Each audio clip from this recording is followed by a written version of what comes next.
She had her back pressed against the wall with nowhere left to go. 3 men stood just a couple feet away, their presence filling the narrow space. The laughter was low and casual, the kind that's more unsettling than shouting because it meant nobody was in any hurry at all. Then came the footsteps, steady and deliberate, drawing closer. A black man in a delivery jacket walked right past the 3 of them like they didn't exist and stopped directly in front of her. Darius had a way of moving through Chicago that most people never even noticed, and that was exactly the point. He kept his pace steady and his shoulders low, not slouched, just controlled and contained. He always kept his hands where they could be seen, even when there was no real reason. It wasn't a decision anymore. It was the kind of thing the body learns after enough years of being read wrong in certain doorways, certain elevators, certain front desks where the receptionist's hand moved toward the phone before he'd even opened his mouth. He'd stopped being angry about it somewhere in his early 30s, not because it stopped mattering, but because anger cost energy he'd decided to spend elsewhere. He was in his late 30s now, and he drove a delivery route that wound through 3 neighborhoods, up freight elevators and down carpeted hallways, packages shifting in his arms while he waited for doors to open. Most of the time they opened fine, sometimes they didn't, and he stood there with his hands visible and his face neutral and waited a little longer, and eventually they did. A few evenings a week, he picked up a second shift driving. The pay wasn't much, but the apartment got quiet after dark in a way that had an edge to it. And driving was something to do with his hands. He wasn't unhappy. That was the word people reached for when they looked at a man like Darius. Quiet and self-contained, assumed something was missing. He didn't feel like something was missing. He felt calibrated. There was a difference, even if it wasn't the kind of difference you could explain quickly. His place was small, and he kept it the way he liked. Clean surfaces, a window table where he ate in the mornings and watched the street below without particularly needing it to do anything for him. He made coffee every morning and drank it standing at the kitchen counter, and at night he set his phone face down on the table and mostly left it there. When he picked it up, the screen lit for a second before he unlocked it just long enough to show the wallpaper, a pair of small red sneakers against a white background, size 5. He'd bought them not long ago, and they were still in the box on the top shelf of the closet waiting. He was particular about the right moment for things. Brooke had been in Chicago for a few months when she developed a theory that invisibility wasn't necessarily a bad thing.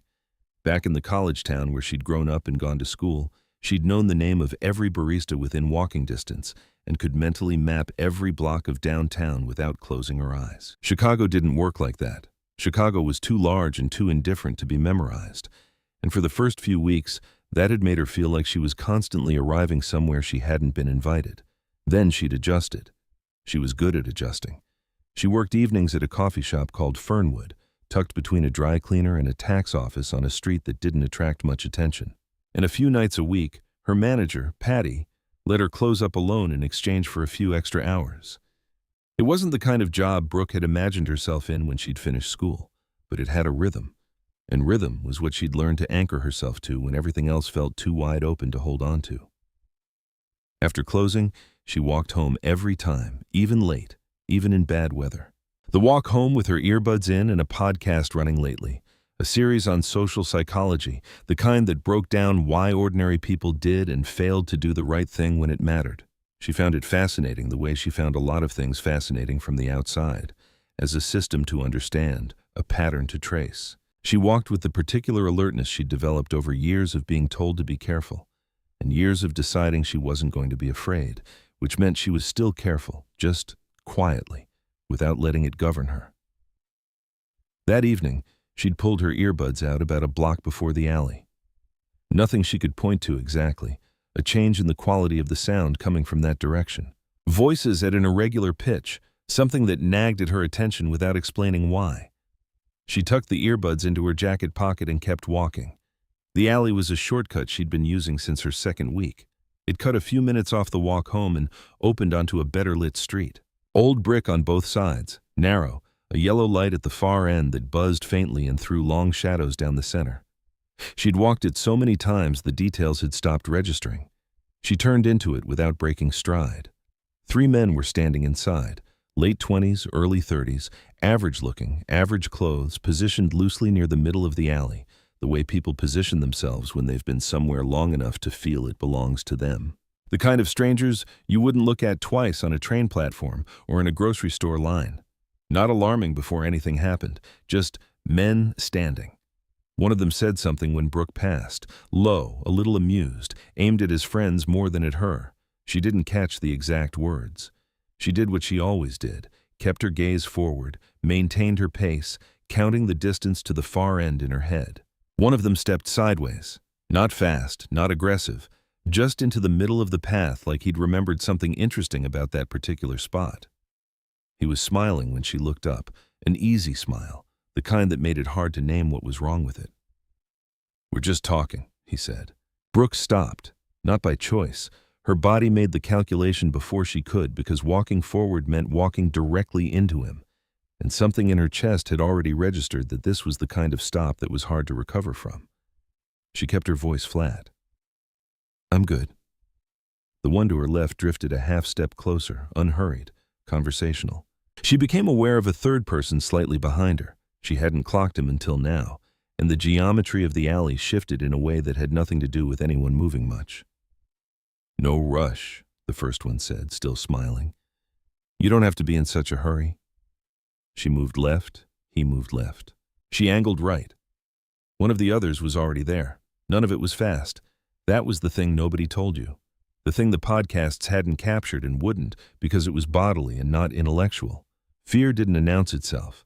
It settled in like a change in air pressure, quiet and total. And suddenly, you were standing very still and working very hard to look like you weren't.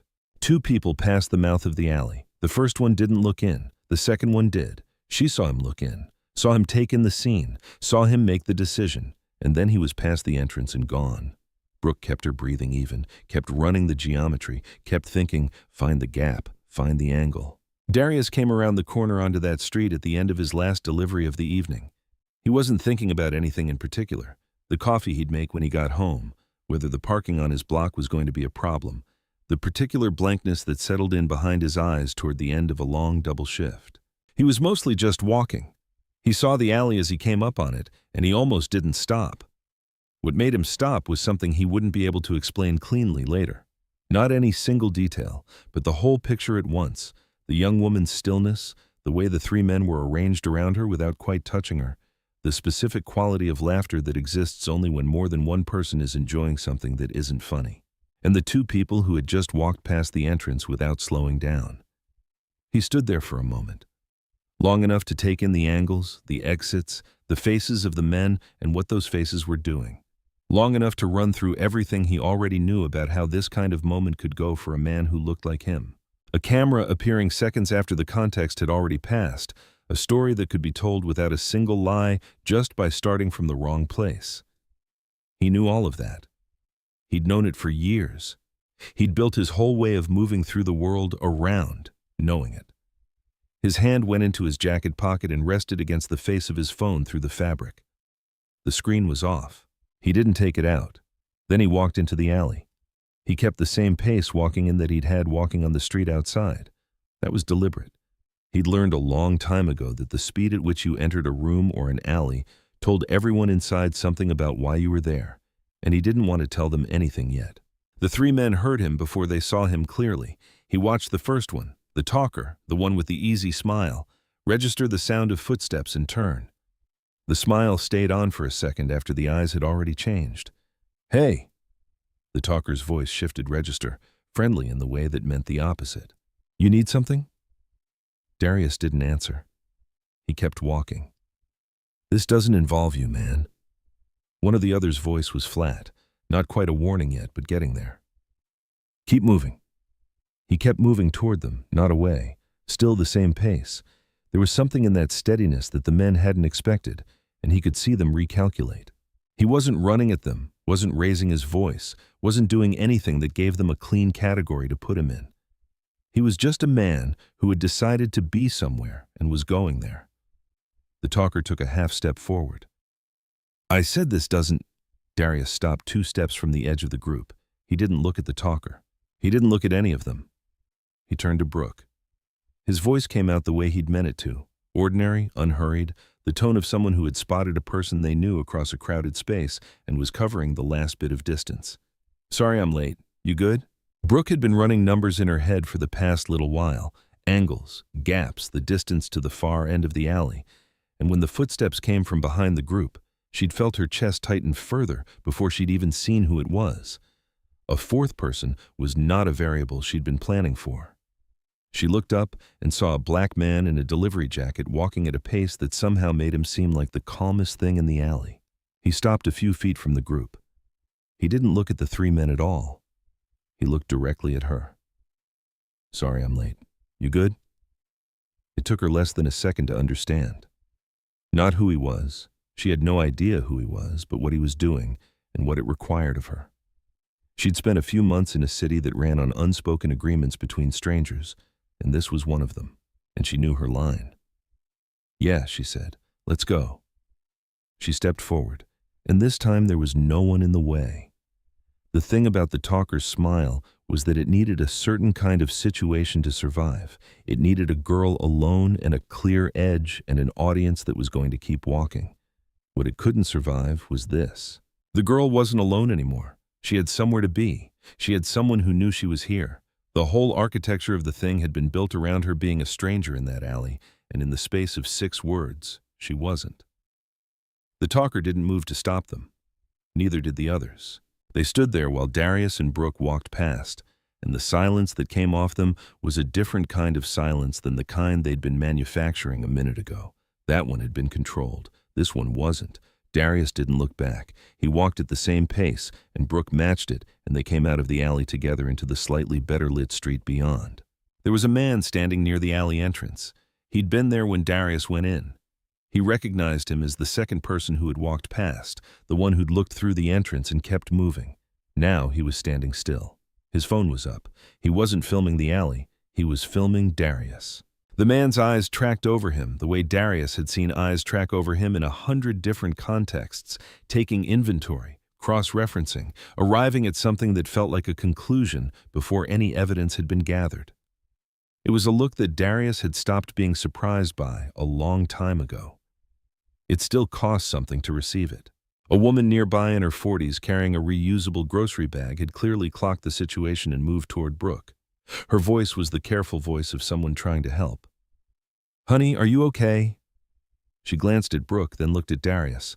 Did anything happen to you?" The question landed where it always landed. The woman wasn't cruel. Darius understood that immediately. She was trying to do the right thing, and the right thing to her looked like making sure the young white woman was safe from the black man who had just walked out of a dark alley with her. She had no way of knowing the order of events. She had arrived at the picture 3 frames too late, and she was reading it the only way she knew how. Brooke opened her mouth. Darius got there first, not to cut her off, but because he wanted to say it himself. "She's fine," he said. His voice was even. "We both are." The woman looked at him for a moment, then at Brooke, checking. Brooke said, "He helped me. There were 3 guys in the alley." She said it simply, not with heat, pointing back toward the entrance. "He's the reason I'm out here." The woman's expression shifted, surprise, then a kind of recalibrating that was almost painful to watch because it was so visible. "Oh," she said. I'm sorry I didn't." "It's okay," Darius said. He meant it, and also he was tired, and both of those things were true at the same time. The man with the phone had lowered it slightly but not put it away. He was still watching. Darius became aware of another person across the street who had slowed down, attention caught by the small cluster of them outside the alley. No one was doing anything threatening. No one needed to. He was a black man who had just emerged from a dark alley, and he was aware of how the frame looked without the context inside it, and there was nothing he could do about that. He'd known this before he walked in. He'd stood at the entrance and run through exactly this, and he'd walked in anyway. He couldn't be surprised by it now, just because knowing something in advance and experiencing it afterward turned out to feel different. He thought about the red sneakers in the box on his closet shelf. He thought about the world they were going to have to exist in, regardless of what he did or didn't do on any particular evening. He'd made his decision before he ever entered that alley. He just had to keep making it even now, even here on the other side of it. He turned to Brooke. "Get home safe," he said. She was looking at him with an expression he couldn't quite place. Not gratitude exactly, or not only that, Something more like someone who had just realized they'd been thinking about a thing incorrectly for a long time and were now working out what the correct version looked like. He started to turn away. "Wait," she said. He turned back. Brooke was standing under the streetlight with her hands in her jacket pockets, and the woman with the grocery bag had stepped back a little, reading the room.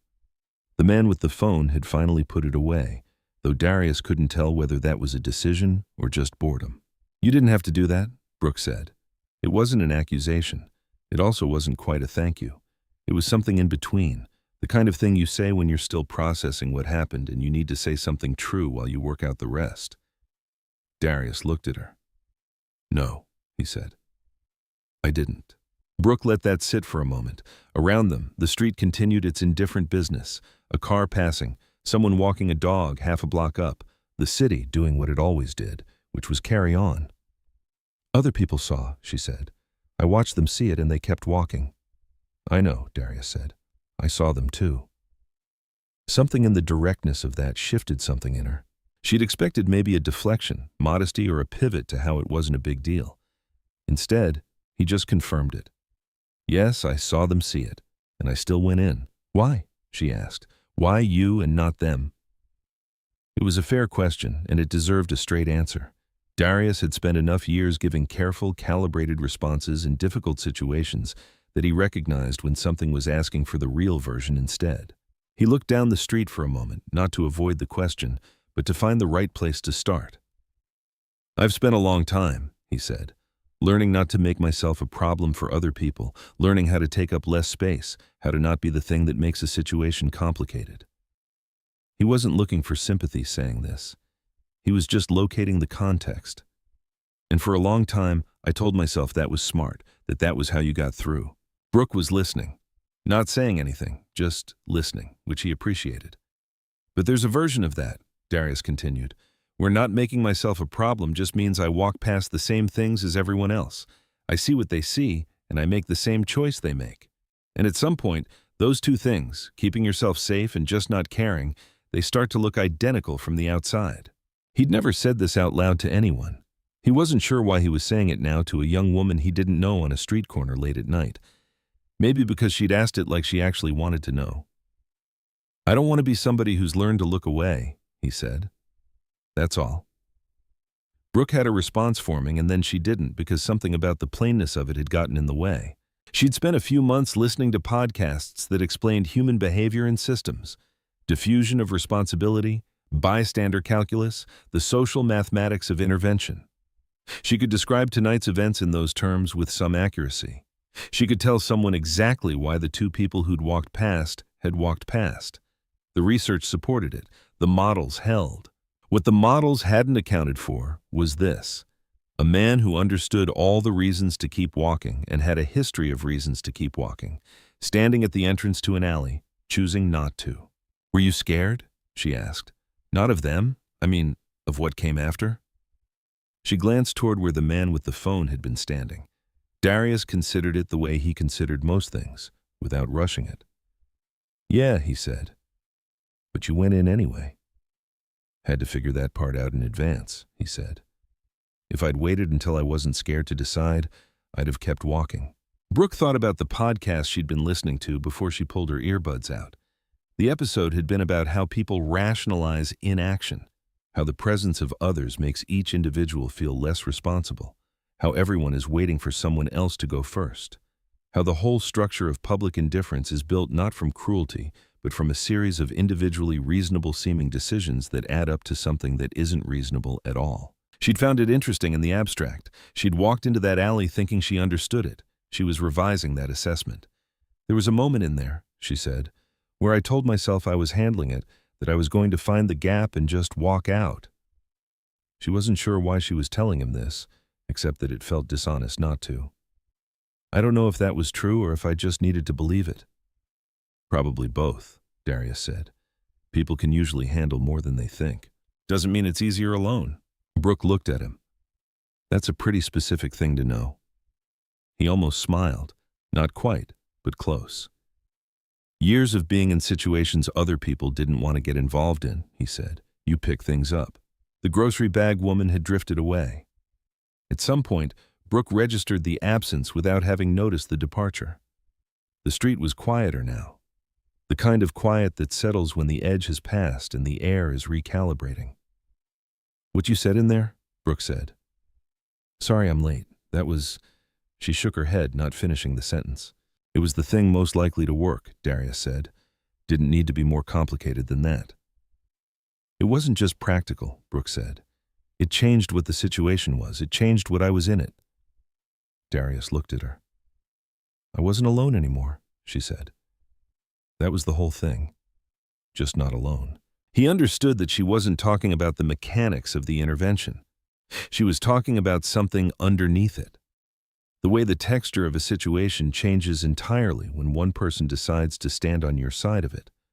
Not because they have to, not because the rules require it, but because they looked at what was happening and decided they were not willing to be someone who looked away. It was a small thing in some ways. It was also not small at all. "You should get home," he said, not dismissively, but with the kind of care that acknowledges that a person has had enough of one night and deserves the rest of it to be ordinary. Brooke nodded. She took a few steps, then turned back. "I don't know your name," she said. "Darius." "Brooke." She held it for a second. "Thank you, Darius." He nodded once. "Take the well-lit streets tonight." She almost laughed, surprised by the pragmatism of it, the sudden return to ordinary advice. "Yeah," she said, "I will." He watched her go until she turned the corner. Then the street was just a street again. A few lights, a passing car, the hum of the city doing what it did regardless of what anyone felt about it. Darius stood there for a moment. Not because he needed to, but because the transition back to ordinary movement required something, a resetting of the frame. He'd done a thing. It had worked. It had also cost something, and the cost was already present in the tiredness that sat behind his eyes, and the awareness that the man with the phone had filmed him, and that footage was somewhere now doing whatever it was going to do without his input. He couldn't control that. He'd known he couldn't control it before he walked in. That was the part that nobody saw from the outside, the acceptance that happened before the action, not after. You didn't get to make the choice and also manage every consequence. You just chose. He started walking. His apartment was quiet when he got in. He set his keys on the hook by the door, stood in the kitchen for a minute without turning on the lights, then put the kettle on. Tea, the kind he kept in the cabinet above the stove, and only made when the day had been one particular kind of long.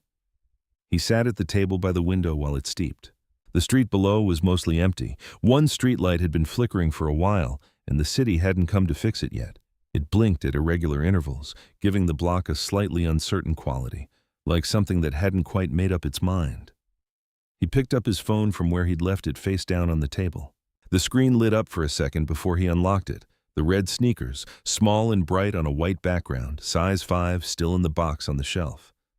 He looked at the image for a moment, longer than he usually did. The world those shoes were going to have to exist in was the same world it had been this morning. Nothing he'd done tonight had changed the architecture of it, the indifference, the cameras, the way a frame could be cropped to show whatever story you needed it to tell. All of that was still there. It would be there tomorrow. But tonight, a young woman had walked out of an alley and she knew there were people who would stand on her side of things. That was real.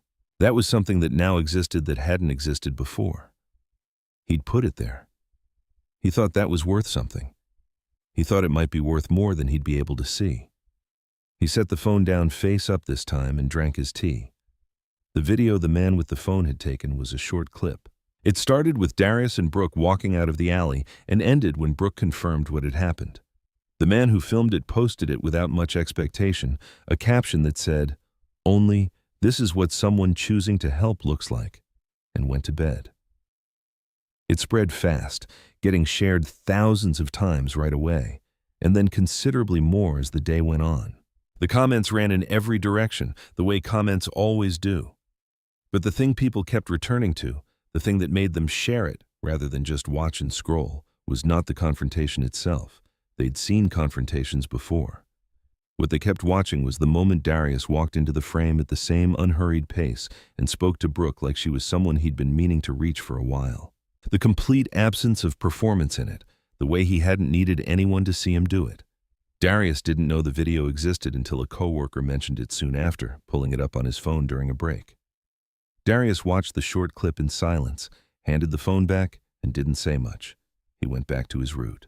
That evening, he went to the closet, took the shoebox down from the top shelf, set it on the table, didn't open it, just looked at it for a while, thinking about timing, thinking about the right moment for things. Then he picked up his phone and made a call. The last image of Darius on the video, the one that got cropped and shared separately with no caption at all, was taken from behind. He was walking away from the alley entrance, shoulders low, pace even, moving into the yellow light of the street ahead. He didn't look back.